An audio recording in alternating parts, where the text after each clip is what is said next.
muvaffaqiyat tajriba xatolari natijasi. Birovi dalasi birovga yashil ko'rinadi. Shunaqa. Tushuntira oldimmi? Biza kelib, "Mana bu yerda bu odam zo'r bo'libdi" deymiz, lekin bu muvaffaqiyatga erishguncha qancha tajribaga ega bo'ldi. Bu tajribaning orqasida qancha xato bor. Toshkentda ham shunaqa. O'shaning uchun eng muhim narsa networking. Biznesda matematikadan farqi bor. Matematikada 1 + 1 2 bo'lsa, biznesda 11 bo'ladi. Bu networking tufayli. Hard skillsimiz bizni 0 dan 1 ga olib chiqadi. Soft skillsimiz 1 dan 10 ga olib chiqadi. Soft skills bu networking. O'shaning uchun bugun networking davridan to'g'ri foydalanish.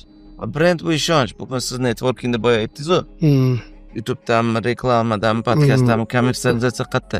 Kommersializatsiyangiz bilgan holda, bilmagan holda mana shu o'tirishimiz o'zi kommersializatsiya. Chunki meni sizni kuzatib yurganim, sizni meni kuzatib yurganingiz natijasi.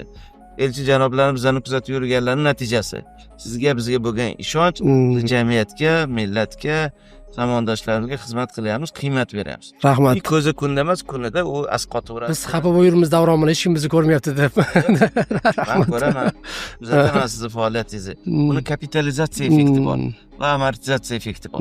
Bir paytda ekkaningiz bugun mana Hasan aka assalomu alaykum desangiz, va alaykum assalom deyishimiz. Lekin biz bu yerda kelganda sizga o'xshagan qancha qadrdon aka-ukalarimiz aka bir piyola choyimiz bor deyishi ham sizlardan biliminglardan bahramand bo'ldik. Biz baraka topdik, yaxshilikka sababchi bo'ldinglar. Chunki bir piyola choyimiz bor degani o'sha kapitalizatsiyasi va uni amortizatsiyasi. U bir paytda qilgan ishimiz uchun bu hosilni beryapti.